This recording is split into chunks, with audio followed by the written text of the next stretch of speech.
A primeira coisa que eu tenho para dizer para vocês é que a gente vai fazer esse mês, a primeira coisa que a gente vai fazer esse mês é montar um trio. É um trio de lives, ou seja, serão 3 lives para falar sobre emergências carnavalescas. Então, a gente não vai abordar todas as emergências carnavalescas hoje. A gente vai abordar uma, que é a principal, tá bom? Depois de hoje, na próxima semana, aí a gente vai abordar algumas, tá bom? Semana que vem vai dar para abordar mais de uma, beleza? Esse é o primeiro recado que eu tenho para dar para vocês, que essa é a 1 de 3, emergências carnavalescas 1 de 3. O outro aviso é o seguinte: a partir de agora, não é para sair ninguém da live não. No finalzinho da live eu vou lembrar para vocês de novo. Mas é o seguinte, a partir de agora vai estar lá no meu link, lá no link da minha bio, vai estar lá o espaço para vocês acessarem o meu site. Então, o que é que vocês vão fazer nesse site? Vocês vão ficar atentos, vocês vão ficar ligados lá em todos os cursos onde eu estarei, tá bom? Da minha agenda, e também vocês vão cadastrar o e-mail de vocês para entrar na minha lista de contatos exclusivos. Para quê? Para eu encaminhar para o e-mail de vocês as informações sobre o nosso novo projeto. É um projeto que a gente está construindo aí, tá bom? De alguns cursos que a gente vai entregar para vocês aí e vai estar à disposição de vocês lá nesse site, tá bom? Então vai estar lá no link da bio. Daqui a pouquinho vocês já podem ir lá, depois que terminar a live aqui, eu vou lembrar para vocês também no finalzinho da live, que é para vocês irem lá e fazer a inscrição de vocês por lá, que aí eu vou ter acesso ao e-mail de vocês e vou encaminhar para vocês quando o curso for lançado, tá bom? Vai ter várias promoções logo no começo, então fiquem espertos e se inscrevam lá também, tá bom? Bom, hoje, boa noite para todo mundo que tá chegando aí, a galera vai chegando paulatinamente, tá bom? Mas é o seguinte, hoje a gente vai discutir um assunto que é o assunto mais comum das emergências carnavalescas. Alguém adivinha quem é? Eu vou dar aí 5 segundos para alguém falar, se alguém adivinha qual é o assunto de hoje de emergências carnavalescas. É uma emergência só. Alguém vai chutar? Alguém consegue? 5, 4, 3, 2, 1. Ninguém chutou. Ótimo, vou falar para vocês. Hoje a gente vai abordar as intoxicações alcoólicas agudas. Intoxicações alcoólicas agudas. Essa, sem sombra de dúvida, é a principal emergência carnavalesca que a gente aborda ao longo do período carnavalesco. Beleza? Essa é a principal emergência clínica, né, por intoxicação exógena que a gente pega. Por quê? Porque o carnaval tende a ser aquela festa agitada, regada a álcool, e infelizmente regada a etanol. Infelizmente. É uma pena, porque é uma festa muito bonita, é uma festa muito grande, é uma festa que envolve muita música. Quem gosta de música sabe do que eu tô falando, mas infelizmente as pessoas tendem a beber muito mais do que elas poderiam neste período.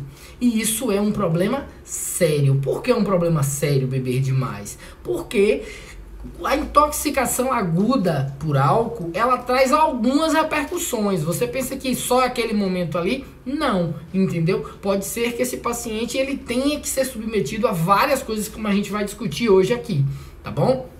Então a primeira coisa que eu quero falar pra vocês é o seguinte, que pro paciente ser diagnosticado, né, pra você bater o olho no cara e falar, velho, esse cara está com intoxicação aguda por álcool, é aquele cara que fez uma ingestão recente, ou seja, ele bebeu imediatamente antes, tá bom? E teve alguma alteração neurológica. Se ele teve alguma alteração neurológica do comportamento, por exemplo, tá bom? Depois da ingesta alcoólica, ele está em intoxicação aguda por álcool. Beleza? Até aí tudo bem? Então vamos seguir a bola. Tranquilo. Lembrar que o álcool, o que é que ele faz no organismo? Ele inibe o sistema nervoso central. Que parte do sistema nervoso central o álcool inibe? Simples demais. É aquela parte que envolve o acanhamento, a retração.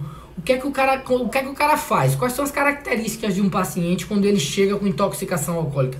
Todo mundo, com certeza, as pessoas que estão online, as pessoas que vão entrar, as pessoas que vão assistir depois no YouTube, todo mundo já viu alguém bêbado na vida. O que é que o bêbado? Quais são as características de uma pessoa alcoolista, né? Uma pessoa que está, que é um alcoolemista, que está em intoxicação aguda por álcool. É simples, a pessoa tem agitação, a pessoa tem uma depressão do sistema nervoso central, a pessoa tem uma sexualidade aflorada, a pessoa perde a capacidade de julgamento entre o certo e o errado, não é? O que a gente vê demais. Além disso, o que é que mais esse paciente apresenta? Todo mundo já viu, né? Aquela fala arrastada, né? Aquela quase uma disartria que o paciente tem quando está alcoolizado.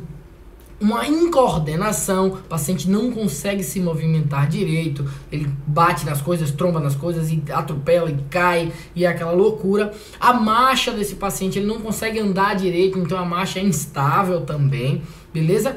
Ele pode apresentar também, nistagmo, beleza? Ele pode apresentar também déficit de atenção, déficit de memória, não é? O cara que bota o óculos na cabeça e fica procurando o óculos horas e horas e horas e nem percebe que o óculos está na cabeça. O cara bêbado é taxativo para isso, beleza? Mas também a intoxicação aguda por álcool, ela pode chegar no nível complexo de fazer torpor ou até coma no paciente, ou até coma. A gente vai discutir aqui as condutas posteriores disso e vocês vão perceber que um paciente intoxicado, tem paciente intoxicado que a toxicidade dele tá tão alta, não é? Por quê? Porque todos esses sintomas, eles são dose dependente. O que é isso, professor? O que é dose dependente? Quanto maior a dose, mais graves são os sintomas. É dose dependente, beleza? Então aí é nisso que a gente tem que ficar ligado. Quanto mais sintomas esse paciente tem, significa que ele tem mais teor alcoólico sérico, beleza? Muito bom. Então assim, infelizmente, a gente no pré-hospitalar, na emergência, tem muito, mas muito pouco a ser feito para tentar diminuir a sensação da ressaca ou acelerar o metabolismo do álcool. A gente sabe que o álcool é metabolizado onde? No fígado. Então assim, existe alguma coisa que acelere o metabolismo do álcool no fígado? Existe uma droga que acelera esse metabolismo, é a metadoxina. A metadoxina, ela acelera esse processo de metabolização alcoólica pelo fígado. Só que assim, quem já viu uma metadoxina na emergência? Nunca vi a metadoxina na emergência. Uma metadoxina é uma droga nova, relativamente nova, mas que não temos acesso a ela. E também imagina o uso indiscriminado de uma droga para tentar diminuir o efeito de uma outra droga que é utilizada, apesar de ser lícita, mas utilizada em doses tóxicas. Então assim, é uma faca de dois gumes, você deixar o cara beber até se intoxicar, fazer uma intoxicação aguda, e depois só dar uma metadoxina para ele, para acelerar o metabolismo alcoólico dele, sobrecarregar o fígado dele e ele voltar a beber depois, porque já acelerou o metabolismo. Então não é bem por aí, não é assim que a coisa funciona, não é? Então assim, a gente não tem como fazer para todos os indivíduos que entram com intoxicação aguda uma droga que acelere o metabolismo, sendo que ele está intoxicado por uma consequência social, digamos assim, beleza? Falando isso, a gente pensa agora na situação da glicose, não é? Que é aquela coisa, é música para tudo quanto é lado. Toda semana tem uma música nova sobre glicose, falando que, ai meu Deus, me dê glicose porque eu tô bebo, chama o SAMU para me dar glicose. Toda semana é um negócio novo sobre glicose na intoxicação. Aí a gente já desmistificou em uns vídeos atrás e a gente desmistifica hoje de novo. A gente desmistifica isso hoje de novo, porque a gente tá aqui para isso, para bater de frente com essas coisas equivocadas. Glicose é feita, a glicose hipertônica que a gente tem como medicação é feita para hipoglicemia. Quem é que está sujeito à hipoglicemia na intoxicação? Na intoxicação por álcool, quem está sujeito à hipoglicemia é um paciente que já tem um alcoolismo crônico, um paciente que já bebe cronicamente, um paciente que já tem debilidade nutricional, ou um paciente muito jovem, abaixo de 15 anos, 13 anos, 12 anos. Vixe, mas 15, 12, 13 anos com alcoolismo, com intoxicação? Quem nunca viu? No carnaval é o que tem, são meninas e meninos de 13, 14, 15 anos com intoxicação aguda por álcool, é o que tem. Assim, todo ano a escola lança uma Skol Beats de cor diferente, então assim, é uma Skol azul, é uma Skol não sei o que, é uma Skol não sei o que lá, e agora tem a gin com tônica, tem, assim, todo ano o bicho pega e é um monte de bebida nova, e a galera quer experimentar, quer beber, e aí já era. A meninada entra pesado na cachaça. E isso gera intoxicações. Muitas vezes até aumenta a possibilidade de outro tipo de violência, né? Além da violência metabólica que ela está cometendo com ela, ainda gera outro tipo de violência, que é a exposição que ela está numa festa, por exemplo, aqui em Salvador, que tem milhões e milhões de pessoas. Beleza? Então é uma atenção que a gente tem a dar também, são indivíduos menores de idade que fazem uso disso. Então, quando é que a gente pensa em glicose para um paciente que está em intoxicação alcoólica? A gente pensa em glicose quando a gente tem um paciente que já faz um etilismo crônico, que já é um paciente sabidamente viciado, não é? É um paciente doente por isso, e tem um fator de desnutrição associado, e também quando o paciente ele tem uma vulnerabilidade pela idade dele, abaixo de 15 anos, 13, 12 anos, também está sujeito a fazer hipoglicemia. Nessas circunstâncias, a gente vai fazer glicose a depender do HGT desse paciente, beleza? Então, assim, um pulo do gato que a gente dá a gente faz glicose para todo bêbado? Não, claro que não. Mas a gente faz HGT para todo bêbado? Faz. Você sabe por quê? Porque toda pessoa com alteração de nível de consciência tem que ser descartada a possibilidade dela ter uma hipoglicemia, por exemplo. Beleza? Então é fator de afastar o diagnóstico de hipoglicemia que você faça. Então não necessariamente o fato de você fazer o HGT dele, mensurar o HGT dele, significa que você vai utilizar a glicose posteriormente. Beleza? Então, dito isso, a gente sabe que este paciente, por exemplo, esse etilista crônico, ele além da glicose, ele vai precisar fazer uso concomitante de qual droga? Tiamina. Foi a droga que a gente já falou, que é uma das drogas do complexo B, tal, que precisa ser realizada concomitantemente com a glicose nessas circunstâncias, tá bom? Para evitar a encefalopatia de Wernicke, tá bom? Para precaver isso aí. Tá bom? Então a gente já discutiu glicose e intoxicação alcoólica, não só nessas circunstâncias, beleza? Mas vamos lá. O que é que a gente faz então? O que é, Mila, que você faz quando chega lá no seu posto, aquela galera extremamente bêbada? O que é que a gente pode fazer por esse indivíduo? Um monte de coisa. Um monte de coisa. Só que um detalhe importante. Vocês que estão aí acompanhando vão me dizer. Quando vocês estão bebendo, vocês bebem água? A coisa mais rara do mundo é alguém que está bebendo avassaladoramente querer beber água. Não bebe água. E aí o que é que acontece com esse corpo que não bebe água? Joga toda a água para fora, porque tem efeitos diuréticos, algumas bebidas têm efeitos diuréticos. E aí assim, você joga todo o líquido para fora e fica desidratado. Aí o que é que a gente pode fazer por esse indivíduo? A gente pode oferecer uma hidratação adequada. A gente pode oferecer uma hidratação a esse indivíduo. Só que a hidratação dele vai ser como? Ele vai chegar alcoolizado no posto, vai chegar alcoolizado na emergência e a gente vai dar um copo d'água para ele? Se ele tiver lúcido, orientado, ele vai beber o copinho d'água dele. Se ele tiver condição de deglutição, ele vai beber o copinho d'água dele. Porque não é para todo paciente que a gente chega com alcoolemia, chega lá etilizado, com intoxicação alcoólica, que a gente faz um acesso venoso e coloca uma hidratação para fluir. Não, de jeito nenhum. De forma alguma. Então, assim, qual é o paciente? É o paciente que está completamente rebaixado, que não tem condição de deglutição de uma hidratação via oral, tá bom? Inclusive com sais, inclusive com soro fisiológico. Beleza? Então, assim, se a gente não tem a possibilidade de ofertar via oral esse soro, aí a gente pensa em uma hidratação venosa para esse paciente. Caso contrário, esse paciente precisa de água via oral e repouso, descanso, porque o corpo está cansado e desidratado. Beleza? Então, intoxicação por álcool, o que vai resolver é água e repouso. Agora, obviamente, existem circunstâncias onde a clínica é submetida a excessos.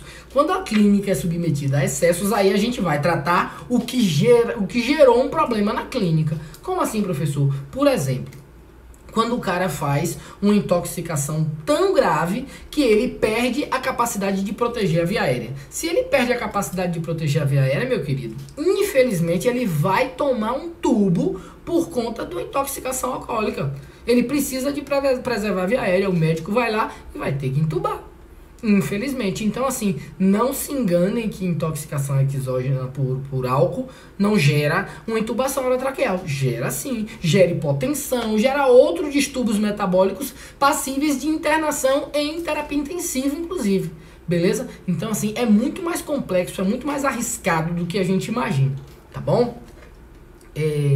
Falando também da água, né, desse fator de hidratação, o que a gente precisa ter muita atenção também são os pacientes que têm alguma cardiopatia que limite a quantidade de líquido circulante. Porque se esse paciente é cardiopata, se esse paciente tem uma insuficiência cardíaca e você faz aquela hidratação, tem gente, eu já vi muito, meu Deus do céu, eu queria ter de 10 centavos a quantidade de vezes que eu já vi. A galera chega, não, o que foi? Ai, cachaça demais, tá bêbado. Coloca em cima da maca e abre 4 soros de 500. Pra quê? E se o cara tiver uma insuficiência cardíaca, o que é que vai acontecer com ele? Ele vai fazer uma hipotensão e vai morrer, cara. Não vai aguentar, o coração não vai suportar tanto volume. Beleza? Então, assim, a gente tem que ter cuidado, inclusive, com esse tipo de abordagem muito invasiva, muito forte com o paciente, muito efusiva, porque esse paciente pode ter uma comorbidade prévia que a gente não conheça. Então, assim, esse tipo de invasão ao paciente, esse tipo de ação não é tão recomendada. Não é recomendada porque o paciente ele não tem condição de comunicar com você naquele momento e você faz uma infusão muito rápida, de muito volume e gera um outro problema para esse paciente. Beleza? Continuando. Na abordagem. E aí? Todo mundo sabe que carnaval é uma algazarra. Você tá lá trabalhando no seu PA, na sua UPA, na sua emergência, ou daqui a pouquinho você estará trabalhando. E aí o que é que acontece? Chega lá o cara naquela alegria, naquele alalaô, né, como diz a música, naquele desespero. E aí, o que é que você faz? Fecha a cara, fala sério, se coloca... Calma. Não é bem assim que funciona. Por quê? Porque se o paciente, por um acaso, chega feliz demais e você recebe ele com muita cisura, muito fechado, isso pode reverter o papel para o seu lado. Um paciente que está em intoxicação alcoólica, ele pode sair da euforia para agressividade. Então, assim, é um risco que você corre. Ele tem alteração do nível de consciência. Entendeu? Ele perde a capacidade de entender o que é certo e o que é errado. Então, assim, o que eu recomendo que faça e o que a literatura também recomenda que faça é o seguinte: a gente vai abordar esse paciente no nosso ABCD da clínica, né? Avaliando a via aérea desse paciente, a boa ventilação, como é que tá a pele desse paciente, se ele tá bem perfundido, pressão, pulso, como é que tá. A avaliação neurológica desse paciente vai ficar extremamente prejudicada, mas a gente pode fazer também, se ele tem força motora preservada, o que é que ele tem, se ele tem fala arrastada. Então a gente vai precisar fazer essa avaliação inicial, aferir os sinais vitais desse paciente, inclusive a glicose, tá bom? Que não é um sinal vital, mas que também é essencial nessa circunstância de alteração do nível de consciência. Aí uma coisa que eu sempre falo para todo aluno de saúde que eu tenho. Para todo aluno de saúde eu falo logo. Você está fazendo o quê? Eu estou fazendo enfermagem. Estou fazendo físio. Estou fazendo medicina. Pronto. Você não está fazendo direito. Isso não lhe dá autoridade para julgar ninguém. Beleza? O seu curso é de cuidado. Então você não vai julgar. O que a gente não pode fazer no carnaval também, nessas emergências carnavalescas, é aquele juízo de valor. Julgar moralmente a pessoa porque ela está alcoolizada. Então, assim, não é interessante para você, porque você vai carregar aquela angústia, aquela coisa. Não é interessante para o paciente também, que não vai ter uma assistência adequada. E você não precisa ser amiguinho do paciente. Você tem que ser cordial, tem que ser respeitoso, da mesma forma que é qualquer outro paciente. Beleza? Então, fica a dica, não tratem o paciente com grosseria, com arrogância, com brutalidade, porque isso pode reverberar em agressividade.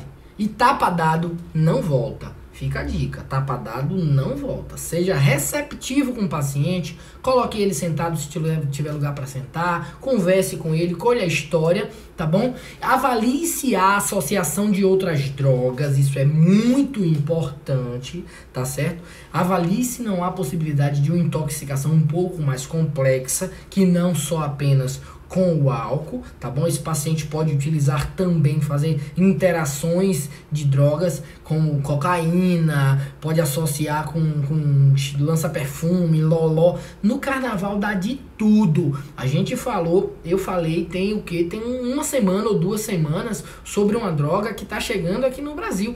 Tomara que não chegue, tomara que não chegue. Mas assim, se na Europa já tá disseminada, já tem cidades na Europa que estão completamente acabadas por conta dessa droga. A droga é chamada pó de macaco. Então, assim, a pó de macaco, ela, por exemplo, ela é completamente atordoada. Ela gera uma alteração no nível de consciência tão grande do paciente que o paciente começa a se morder, começa a querer se jogar do prédio, na frente de carro, coisas absurdas, entendeu? Essa droga faz. Então, assim, você precisa procurar saber se esse paciente fez uma associação de drogas, intoxicação por maconha, cocaína, heroína, o que esse paciente usou além do álcool, tá bom? E aí fica a propedêutica agora pra gente. Como é que a gente pergunta se esse paciente faz uso de outra droga? Porque eu falo muito com os meus alunos de propedêutica, nas minhas aulas de propedêutica, sobre isso. Porque a pergunta só é constrangedora quando ela é feita com constrangimento. Então, se você pergunta naturalmente sobre o uso de drogas, o paciente vai compreender que aquela pergunta faz parte da clínica, faz parte das perguntas que você precisa fazer mesmo. Agora, se você ficar constrangido em perguntar, o paciente vai ficar mais constrangido ainda em responder. Então a gente precisa ficar atento também com a forma com que a gente se coloca para o paciente. Então, assim, dizer para o paciente assim, você usa drogas ilícitas, ilegais? Não, isso não é forma de você abordar o paciente, ele vai dizer que não. É o que? É polícia? E para estar perguntando se eu estou fazendo alguma coisa ilegal? Não. Você usa outras drogas, você utilizou hoje alguma outra droga. Aí dê exemplos das drogas, né? Cocaína, maconha, você usou ou usa alguma coisa do tipo para registro, porque a gente precisa saber para fazer medicações, para não ter interação, ok? Então o paciente vai entender por que você está perguntando, tranquilo? A propedêutica nesse momento é fundamental, tá bom?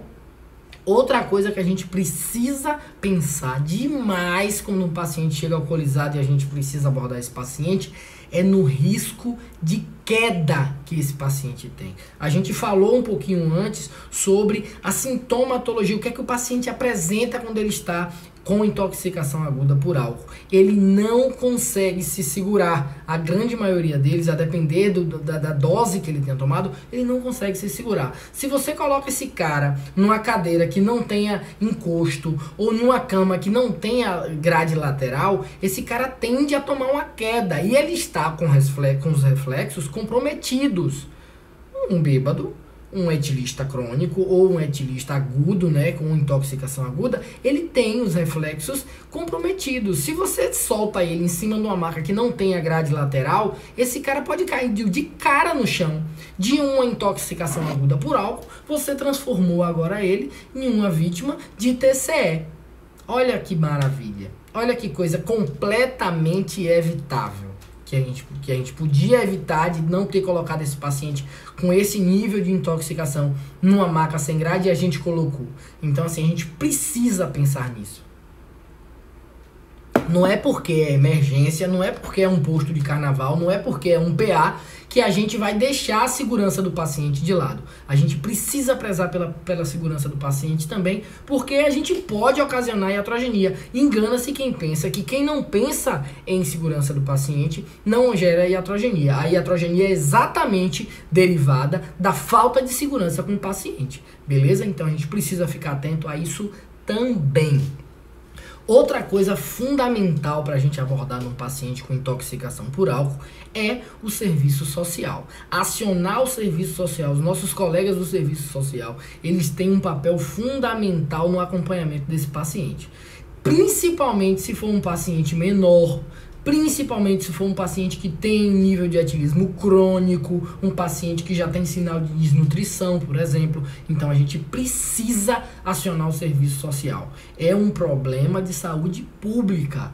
É um problema de saúde pública. Você precisa acionar ajuda. Você, enquanto enfermeiro, enquanto médico, enquanto físico, você não vai conseguir resolver esse problema sozinho. Você pode debelar as circunstâncias clínicas daquele problema ali, mas o que vem depois, o que reverbera desse problema, você não consegue resolver sozinho.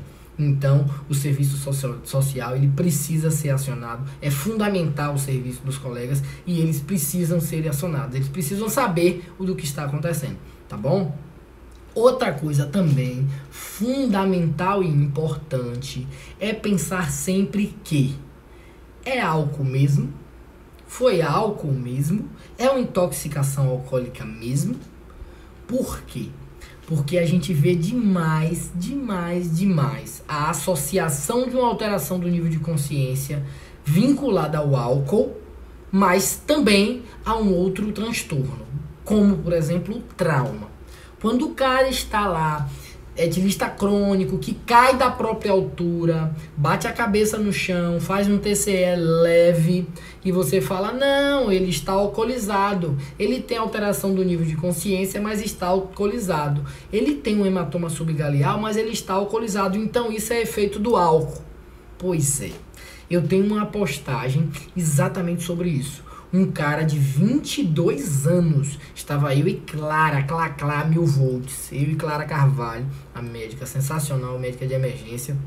Estávamos nós, abordamos um paciente que estava há algumas horas já na unidade de pronto atendimento, aguardando ser acordado. Um paciente que foi vítima de uma queda da própria altura depois de ter bebido a noite toda. E aí esse paciente, e nada de acordar. Tempos e tempos se passando e esse paciente não acordava. E todo mundo, não, deve ser o álcool mesmo, ele deve ter bebido muito. E aí depois que passou muito tempo e ele não acordou, aí começaram a suspeitar de outras coisas. Aí ele deve ter ingerido um Boa Noite Cinderela, devem ter dado um sonífero pra ele e tal. E aí depois de mais horas ainda, pensaram, será que esse cortezinho pequeno que ele teve no supercílio não fez um TCE, não tem um hematoma?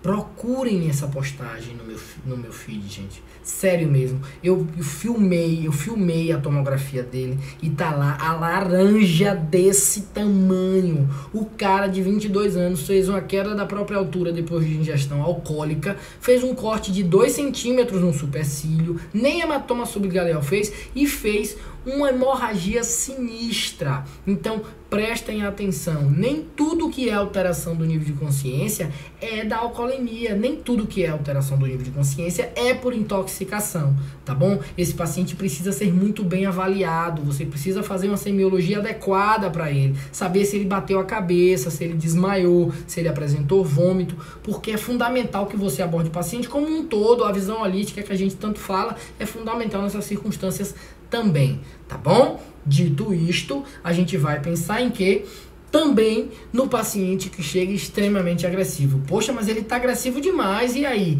Ele vai querer bater na gente aqui e tal. A única droga que pode ser utilizada nessas circunstâncias, onde o paciente tem uma intoxicação por álcool e você vai utilizar alguma droga para diminuir essa agressividade dele, é o haloperidol, é o Aldol. Por quê? Porque nenhuma outra droga que seja inibidora do sistema nervoso central é recomendada. Salvo exceções, se o paciente tiver clínica, por exemplo, uma crise convulsiva, você vai tratar com diazepam endovenoso, beleza? Então, assim, salvo as criticidades da clínica, esse paciente, para diminuir a agitação dele, entendeu? Você não vai fazer drogas que diminua, que rebaixe o sistema nervoso central dele, não é recomendado, tá bom? Com exceção do haloperidol, tendo cuidado também para não fazer uma diminuição, uma bradipneia no paciente, tá bom? Muito bom, muito bom. Falta pouquinho, falta pouquinho. Uma outra circunstância que eu já venho discutindo ao longo desse período que a gente está falando sobre isso, é sobre a quantidade de crianças e adolescentes que estão suscetíveis à intoxicação. Eles são mais suscetíveis à intoxicação aguda de álcool. Então, assim, a gente precisa ficar atento. Por quê? Porque esse paciente, ele pode sofrer hipoglicemia. Então, é só cachaça, deixa ir para casa. Não, avalie o paciente como um todo, organize esse paciente, chame os familiares, deixe o paciente todo cercado de cuidados, inclusive o ECA, né, o Estatuto da Criança e do Adolescente, fala sobre o abandono de incapaz. Então tenha muito cuidado com as condutas que você executa com pacientes menores de idade. O serviço social está lá para nos apoiar, tá bom? Então fiquem atentos aos pacientes que têm suscetibilidade à diminuição do HGT. Tá bom? Falando ainda sobre as intoxicações alcoólicas, né, a intoxicação aguda alcoólica, além de todo esse transtorno do sistema nervoso central que ele causa no paciente, que a gente já discutiu até aqui, ele ainda pode causar transtornos metabólicos, meu querido.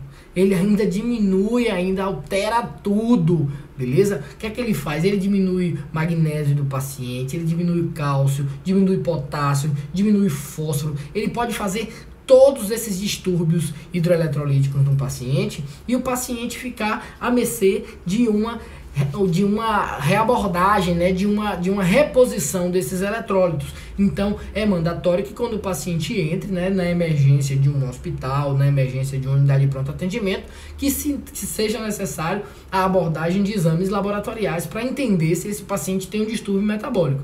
Na emergência de um posto, lá no carnaval, por exemplo, se esse paciente não melhora do quadro de intoxicação dele em alguns minutos, em uma hora, em alguns minutos, esse paciente é encaminhado para uma observação em uma unidade de pronto atendimento que vai fazer esses exames, tá bom? Para ver se não tem alteração metabólica. Sabidamente, essas alterações metabólicas podem agravar a clínica desse paciente, então a gente precisa ter cuidado com isso, tá bom?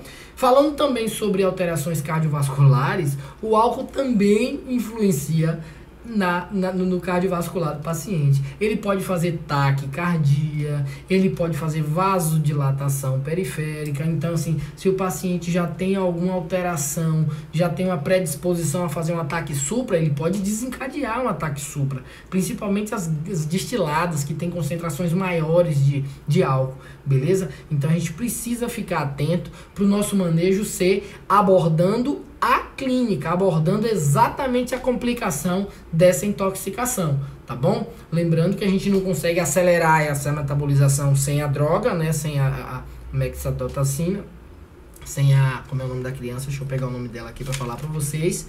Sem a mectadotacina mesmo. Metadotacina. Sem ela, a gente não consegue acelerar o processo de metabolização do álcool. Mas é uma droga que a gente não vê na emergência. Eu, pelo menos, ao longo dos meus 10 anos, nunca vi na emergência. Tá bom? Falar também dos antieméticos, né? Porque se um paciente ele tem um nível de consciência muito rebaixado, ele tende a vomitar. Você sabe que quando a intoxicação alcoólica vem, ela vem junto com náusea. Então, se ele tem um nível de consciência rebaixado, o que é que esse paciente pode fazer? Uma broncoaspiração. Ele pode broncoaspirar.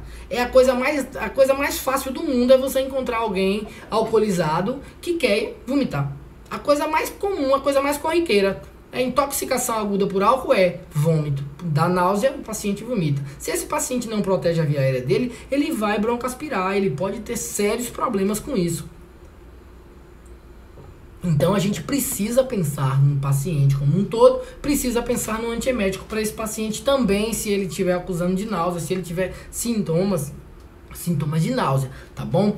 Se esse paciente também, ele se encontra um pouco mais acordado, você pode colocar ele em posição lateral de segurança, tá bom? Você pode lançar mão da posição lateral de segurança, certamente ele estará acompanhado, né? A grande maioria que dá entrada em alguma unidade de saúde está acompanhado, então se ele estiver acompanhado, você coloca o acompanhante do lado para não deixar ele cair, para não deixar ele sair da posição lateral de segurança, tá bom? Para evitar também a broncoaspiração. Pode ser necessário nesse paciente também, como a gente já falou, a intubação orotraqueal, a depender do nível de consciência desse paciente. Se ele não proteger a via aérea, infelizmente ele vai tomar um tubo, ele vai precisar tomar um tubo por isso. Beleza? Porque ele se intoxicou demais, entrou no estado de coma e vai precisar de uma intubação, infelizmente. Beleza? Além disso, esse paciente também, quando ele entra muito rebaixado, ele precisa de um acesso venoso periférico. Então é esse paciente que vai precisar de medicações antieméticas, vai precisar de uma hidratação endovenosa. Esse paciente ele precisa de um acesso venoso. E é interessante que seja um acesso venoso não tão pequeno, não de baixo calibre. Então assim, um acesso venoso 20 é adequado, 20, 18 é adequado. Também não precisa de ignorância, não precisa 16, 14. Não, você não vai fazer reposição de hemoconcentrado nesse paciente. Beleza? Então, galera, essa era a discussão que eu queria trazer para vocês sobre a intoxicação aguda por álcool, tá bom? Se vocês tiverem alguma dúvida, eu vou ficar aqui mais 4 minutinhos para tirar as dúvidas de vocês, ou tentar. Se eu não souber também responder alguma coisa, eu vou procurar vocês particularmente depois e vou responder, tá bom? Dizer que foi um prazer mais uma vez estar aqui com vocês em mais uma live. Na semana que vem a gente vai discutir assuntos muito interessantes, intoxicações, outras intoxicações também. A gente vai discutir também sobre as lesões traumáticas que acontecem no carnaval, acontecem nas festas carnavalescas. A gente vai falar sobre algumas lesões, tá bom? A gente vai falar sobre outras intoxicações. E agora eu quero lembrar vocês sobre o que eu falei no comecinho da live. Pra galera que não tava aqui, eu falei o seguinte, que a partir de agora, a partir de agora, a gente vai deixar disponível para vocês no link da bio o endereço do meu site. Eu criei um site, tá bom? Onde tem lá, na cara do site tem lá, cadastre seu e-mail. Pra quê? Porque seu e-mail estando comigo, eu posso mandar pra você todas as novidades que a gente vai desenvolver ao longo desse ano. Além de você ter acesso à agenda, tal, a foto, não sei o quê. Então, assim, você vai ter acesso aos cursos que a gente tá preparando pra vocês com muito carinho, tá bom? Que a gente vai disponibilizar pra vocês. Então, cadastrem o e-mail de vocês lá no site, que já está disponível no link da bio. Não se esqueçam de fazer isso logo depois aqui, tá bom? Que vai ser um prazer enorme contar com vocês nos cursos também, com esse tipo de abordagem leve, falando de forma que a gente compreenda as coisas sem muita criticidade, sem muito cartesianismo, né? A gente pretende levar conhecimento, porque conhecimento não tem dono, como eu falo, e assim, a gente pretende levar o conhecimento de forma leve, de forma tranquila, que vocês compreendam as coisas de fato, como a gente também procura compreender quando lê as coisas, tá bom? Vou virar o celular aqui, a galera que tá aí online, faça o print, tá bom? Faça o print da gente, vai rolar aqui, ó, eu vou virar o celular, você vai fazer o print, vai me marcar e colocar lá no seu story pra eu repostar aqui, tá bom? Ó. E aí? Estão fazendo print aí? Tá na hora do print. E aí, foi? Muito bom, excelente. Aí, show de bola. Galera, a live vai ficar aqui, tá bom? Vai ficar salva aqui pra galera que chegou por agora. A live vai ficar por aqui e vai estar disponível também a partir de amanhã de manhã. Já vai estar disponível lá no YouTube também, tá bom? Se você não conhece ainda nosso canal do YouTube, vai lá. Também no link da bio tem lá a opção que você pode ir lá no nosso canal do YouTube para verificar. Já tem algumas lives por lá. Eu vou colocar também as questões que eu respondi aqui lá no YouTube. E tem também um outro link lá na bio que é para o meu Telegram, para um canal de Telegram que eu tenho, que eu faço mini podcasts. Toda sexta-feira eu encaminho um áudio de 5 minutos, 6 minutos, 4 minutos, discutindo algum assunto pertinente, algum assunto relevante à nossa prática, seja ela na abordagem imediata ao paciente, ou seja algum tipo de reflexão que a gente faz, tá bom? Então, toda terça a gente tem live do Play e toda sexta-feira a gente tem o mini podcast lá no canal do Telegram, tá bom, galera? Ó, um beijão, muito obrigado mesmo pela presença de vocês mais uma vez. Semana que vem eu vou divulgar, eu acho que sábado eu divulgo a nossa live da semana que vem, que vai ser terça-feira, tá bom? Então um beijão pra vocês, muito obrigado pela companhia de vocês, espero poder ter compartilhado um pouquinho de conhecimento com vocês. Qualquer dúvida, estou à disposição, tá bom? Não se esquece de ir lá no nosso site, deixar o seu e-mail cadastrado para você receber as novidades. Vai ter um monte de novidade boa aí, viu? Um monte de novidade boa. Espero contar com vocês com essa também, tá bom? Um beijão, boa noite, se cuidem. Tchau, tchau.